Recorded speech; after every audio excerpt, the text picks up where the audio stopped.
¿Se acuerdan? La vez pasada habíamos visto en el capítulo anterior a este, creo que fue, eh, la muerte de Esaú y que salía diferente a como aparece en el libro de Yashar. Como les había dicho, yo me inclino más por el libro de Yashar que por el libro de Jubileos, porque hay un par de cosas, al menos hasta el momento, de lo que hemos llevado leyendo en Jubileos, han habido dos factores principales que pueden estar conectados con eso que les decía, de que hay quienes consideran que Jubileos no es inspirado, que fue escrito mucho después de cuando se dice que no fue escrito por Moshe. La otra opinión es que sí fue escrito por Moshe, pero que se perdieron partes y esas partes las añadieron escribas de acuerdo a la tradición. Y los dos puntos que mencioné serían uno, los hijos o las hijas más bien de Adán y Eva, que aparecen diferente a como aparecen en el libro de Adán y Eva. De todas maneras, los libros de Adán y Eva hay opiniones similares a las de Jubileos, por si algo, pero sí es diferente como aparece en Jubileos de como aparece en, en Yashar o en Adán y Eva. Uno era que en Adán y Eva vemos que con Caín nació una niña, con Abel nació una niña, eso fue parte de lo que hizo que hubiera pleito, que Caín no quisiera que casaran a Abel con su hermana, entonces mató a Abel y se fue con su hermana, eh, y después Seth se habría casado con la hermana de Abel, pero aquí vimos una niña más, ¿verdad? Y de hecho los nombres también salían diferentes en el libro de Jubileos, pero salía una hija más, eh, con otros nombres también, repito. Y el otro punto era la muerte de Esaú, que en el libro de Yashar vemos que sucedió cuando iban a enterrar a Jacob, que no quería él enterrarlo, no quería dejar que lo enterraran en Machpelah, la cueva que había comprado Abraham. Entonces Hushim, uno de los descendientes de Jacob, sordomudo, sacó la espada y le cortó la cabeza de Esaú y enterraron a Jacob. Sin embargo, vimos aquí en Jubileos que dice que fue durante una guerra en la que vino Esaú a atacar a Jacob, que Jacob le tiró una flecha con el arco y lo terminó matando. Entonces me vine a buscar el libro de las leyendas de los judíos, que les he dicho es muy interesante, pero como el mismo el título lo dice, son leyendas. Entonces en este libro aparecen cosas verdaderas y cosas de la tradición o leyenda. Y este hombre, eh, Louis Ginsberg, escribió o reunió todos esos puntos. Entonces sí me parece un buen libro, interesante para leer, pero hay que tener claro eso, que no todo lo que dice fue histórico. Algunas de las cosas que salen son, repito, tradición o para aprender algo a través de la forma en que se cuenta la historia. Entonces me vine a buscar aquí lo de la muerte de Saúl y recuerden que los judíos no aceptan el libro de Yashar, tampoco Jubileos por si algo, pero como dije, Jubileos se cree, le añadieron parte de la tradición.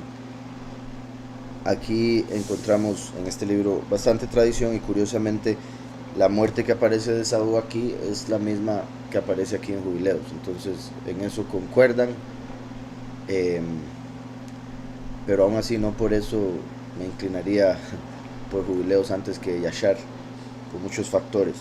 Eh, Voy a traducir el párrafo que aparece aquí. Dice: entonces habló Yahudá a su padre Jacob diciendo: ¿hasta cuándo gastarás palabras de paz y amistad en él? Y él nos ataca sin aviso, como un enemigo, con sus guerreros asalariados, buscando matarnos. Escuchando estas palabras, Jacob tomó su arco y mató a Adoram el edomita, y una segunda vez tiró de su arco y la flecha le dio a Esaú en su muslo derecho. Si no me equivoco, ahí decía en el pecho, en la tetilla, sí, de hecho se me quedó grabado por esa palabrilla. Entonces, vemos que incluso en eso, o sea, a pesar de que se parece mucho, dice un lugar diferente. Dice, la herida fue mortal y sus hijos lo levantaron a Esaú y lo pusieron sobre su asno y llegaron a Adora y ahí murió. Entonces vemos que se parece mucho, solo que el lugar donde dice que le dio la flecha es diferente. En Jubileos dice que fue en el pecho derecho y aquí que fue en su muslo derecho, pero con una flecha durante esa guerra.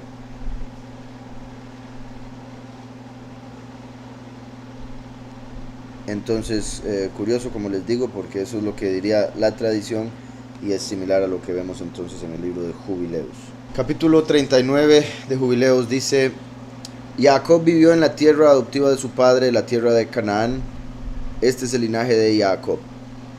Yosef tenía 17 años cuando lo llevaron a Egipto y lo compró Potifar, eunuco del faraón y jefe de la guardia.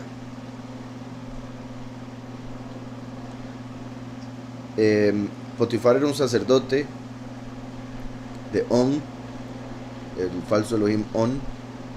Me pone a pensar aquí eunuco, porque recuerden que estaba casado. Ahora, obviamente un eunuco se puede casar, lo que no va a poder es tener hijos. Aún así me parece extraño.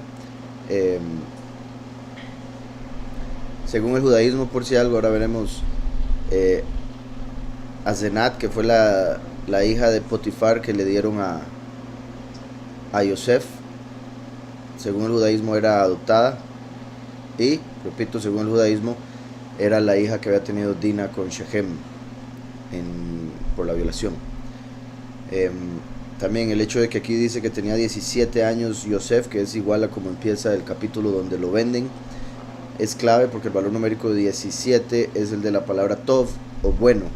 Entonces da a entender que él representa al bueno, que estaba en los años buenos de su vida y ahí empezaron, de hecho, los malos, puesto que lo venden y demás, pero en realidad sería para traer un bien. Había un propósito detrás de todo lo que pasaría con Yosef, para traer un bien al pueblo. También es particular que en Génesis vemos que hay una conexión directa entre Jacob y Yosef, así como Abraham y Isaac eran idénticos, se dice que así era con Jacob y Yosef, que eran idénticos. Isaac representa a Abraham, Yosef a Jacob, y por eso en Génesis, cuando se menciona este episodio muy particular como inicia,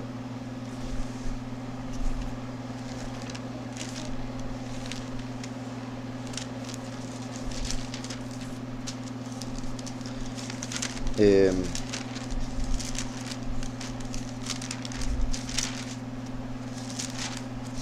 el 37 dice: Jacob habitó en la tierra donde había vivido su padre, en la tierra de Canaán. Esta es la historia de la familia de Jacob. Yosef tenía 17 años. Entonces vemos ahí la conexión directa. Esta es la historia de la familia de Jacob. Y empieza hablando de Yosef en vez de hablar de Jacob. Entonces hay una conexión directa entre ambos. Se dice que ver a Yosef era como ver a Jacob. También es particular que aquí dice: Yosef tenía 17 años, se apacentaba las ovejas. Ahí es donde lo venden. Después vemos, y ya me estoy adelantando, pero yo sé que conocen la historia, que Jacob llega a Egipto. Y en Egipto, una vez que ve a su hijo y se alegra la vida, porque había pasado sufriendo por mucho tiempo, pensando que estaba muerto, una vez que llega a Egipto y ve a su hijo Yosef, Yahweh le da 17 años de vida en Egipto. Y dice que fueron los mejores años de su vida. Entonces 17 años fueron años buenos, ¿verdad? El valor numérico es bueno. Y es como empieza con 17, termina con 17. Los 17 años de la vida de Yosef primeros, y después los últimos 17 años de la vida de Jacob. Así dio inicio la ida a Egipto y después la redención. Entonces dice: Yosef tenía 17 años cuando lo llevaron a Egipto y lo compró Potifar, eunuco del faraón y jefe de la guardia. Este puso a Yosef a cargo de toda su casa. Y la bendición del soberano estaba en casa del egipcio a causa de Yosef, pues el soberano hacía prosperar cuanto obraba. El egipcio dejó todo en manos de Yosef, pues vio que el soberano estaba con él y hacía prosperar todo lo que obraba. Era Yosef de hermoso aspecto y muy apuesto. y la mujer de su soberano puso los ojos en él. Yosef le agradó y le pidió que yaciera con ella. Ahora, ella se enamoró de Yosef y le pidió que se acostara con ella. Dice, pero él no se entregó, recordando al soberano y los mandamientos que recitaba su padre, Jacob, de entre los de Abraham. Si algún hombre fornica con mujer que tenga marido, tenga castigo capital, asignado en los cielos ante el soberano altísimo, y regístresele el pecado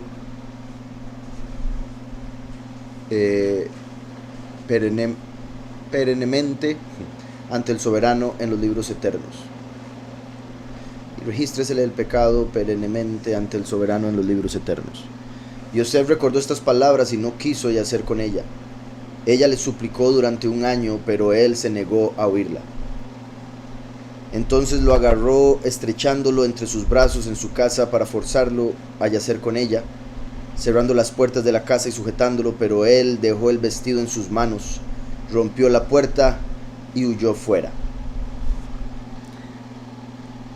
En Génesis vemos, ¿verdad? Hubo bastante que sucedió antes de esto, en el sentido de que ella buscaba y buscaba, él evitaba, hasta que llegó a este punto donde ella dijo estar enferma un día que había un desfile. Entonces todo el mundo se fue para el desfile a celebrar la fiesta de Egipto, y ella se quedó ahí, esperó a que llegara Yosef por ser el esclavo. Él no iba a ir a las fiestas esas, entonces ahí trató de estar con él. Y dice, entonces lo agarró estrechándolo entre sus brazos en su casa para forzarlo a yacer con ella, cerrando las puertas de la casa y sujetándolo, pero él dejó el vestido en sus manos, rompió la puerta y huyó fuera. ¿Se acuerdan cuando Yahushua está siendo llevado al madero? Aparece un joven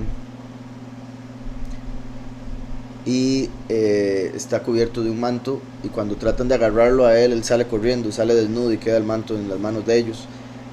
Se conecta en parte con este momento, como ya hemos visto, está ahí en el libro de Marcos. Ese hombre que huye desnudo representa al último.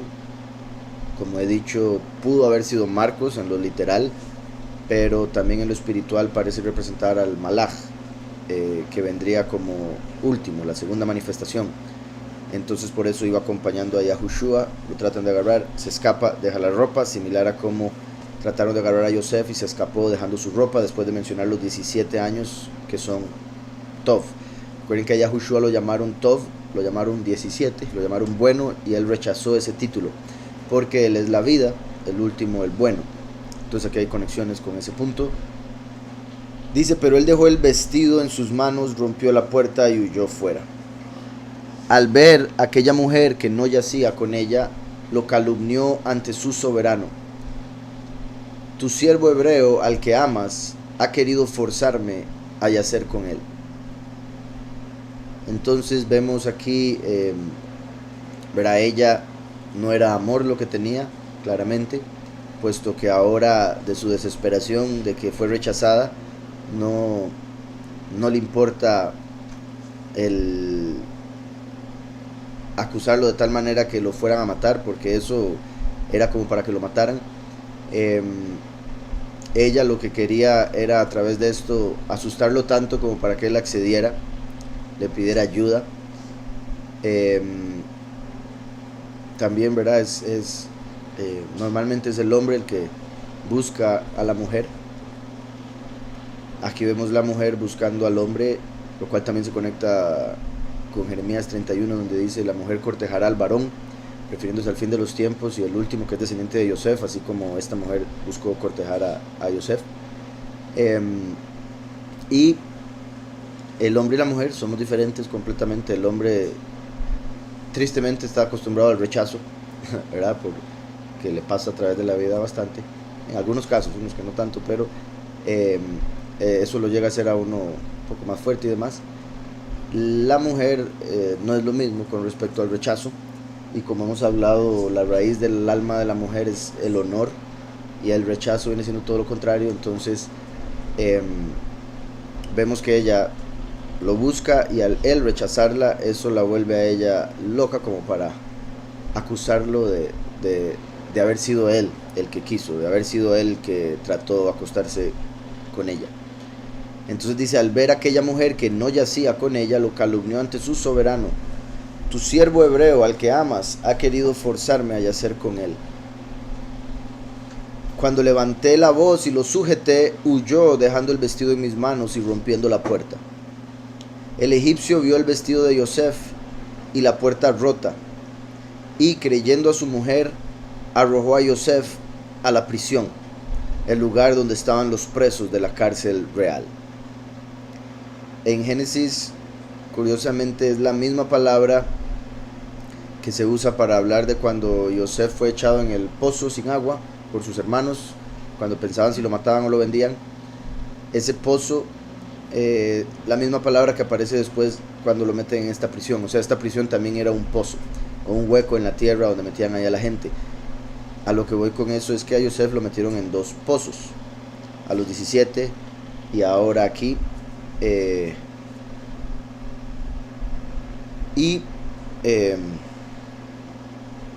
Esos 2 pozos representan el Seol, el pozo sin agua, donde van las almas. Entonces representa el que vendría el primero y lo matarían, después vendría el último descendiente de Yosef y lo matarían. Yahushua vino sin pecado, de Yosef no se menciona pecado alguno, entonces eso lo conecta con Mashiach, la venida de él. A Yosef lo vendió Yahudá, su hermano. A Yahushua lo vendió Yahudá, el apóstol, ¿verdad? Bueno, o el, más bien debería decir el discípulo, Yahudá Ishkiriot. Entonces el mismo nombre del que lo vende, quien decía ser su hermano, así como vendieron a Yosef y lo metieron en ese hueco para representar el que lo mataron y fue al Seol. Ahora, esta vez que lo meten aquí, representaría la venida del último. La gran ramera lo acusa y lo matan. Entonces el que lo metan a la prisión representa la muerte del último. Entre otras cosas que hemos hablado, hay varias formas de interpretar la vida de Yosef.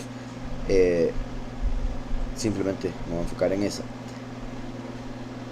Por otro lado, decía que el egipcio vio el vestido de Yosef y la puerta rota, y creyendo a su mujer arrojó a Yosef a la prisión, el lugar donde estaban los presos de la cárcel real. Allí estuvo en la cárcel, pero el soberano concedió favor y clemencia a Yosef ante el alcalde, pues vio que el soberano estaba con él y que hacía prosperar cuanto obraba. Dejó todo en sus manos. Entonces vemos cómo Yahweh bendecía, favorecía a Yosef, a pesar de estar pasando por tanta cosa, ¿verdad? Que también es curioso.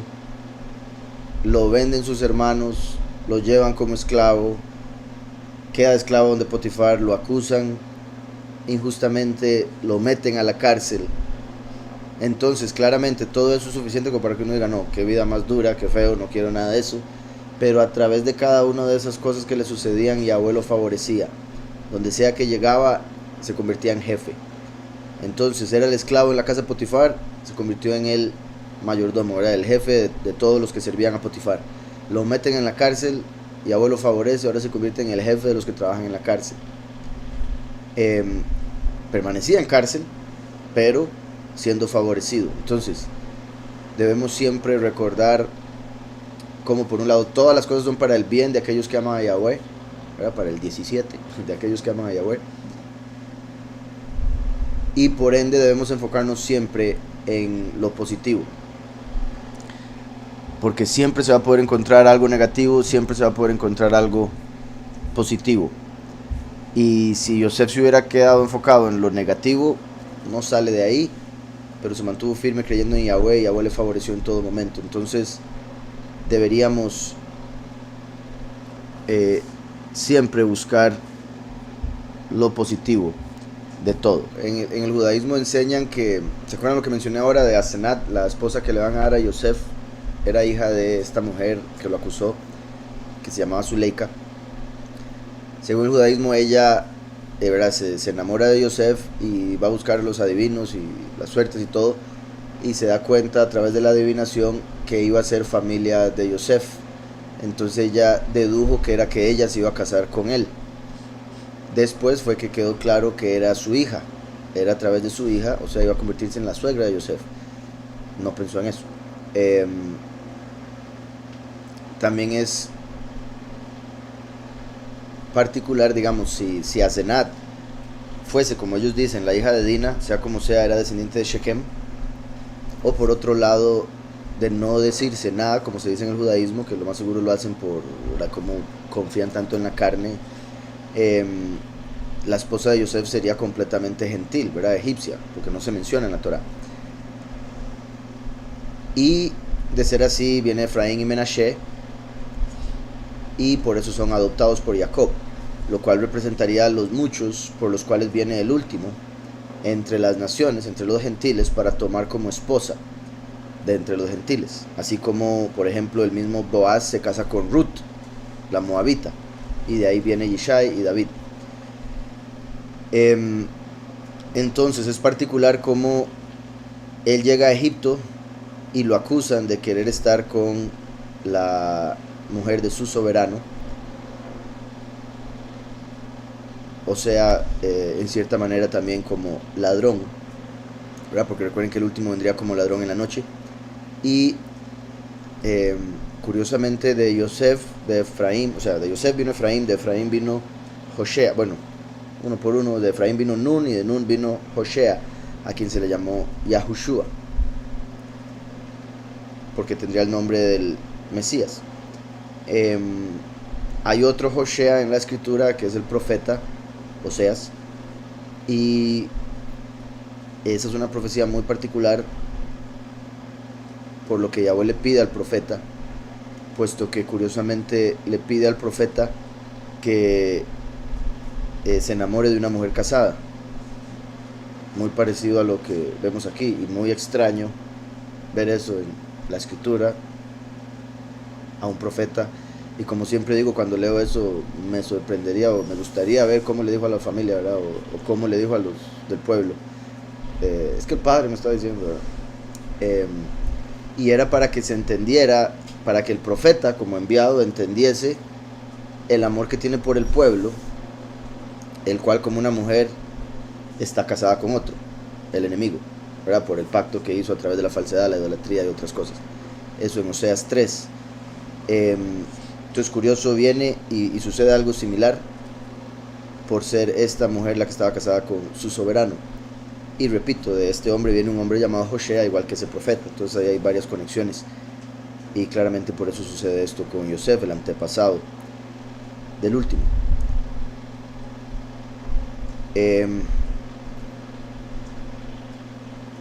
Dice, dejó todo en sus manos sin que el alcaide, ahí dice alcaide, pero lo busqué y parece que está bien, entonces así lo sigo. Dejó todo en sus manos sin que el alcaide tuviera más que ver con ello, porque Yosef hacía todo y el soberano le otorgaba la perfección. Allí permaneció 2 años, en el curso de los cuales el faraón, rey de Egipto, se enojó contra 2 de sus eunucos, el copero mayor y el panadero mayor. El copero y el panadero. El copero era el que preparaba el vino para el rey, el panadero claramente el lejem. También esos 2 años, ¿verdad?, se conectan con los 2 milenios que habría desde la primera hasta la segunda manifestación.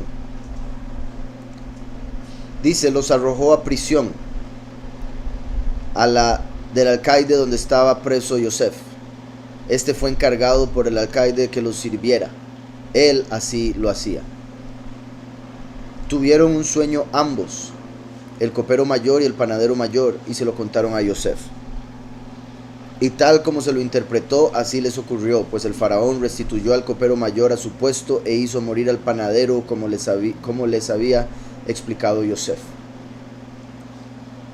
Pero el copero olvidó a Yosef en la prisión.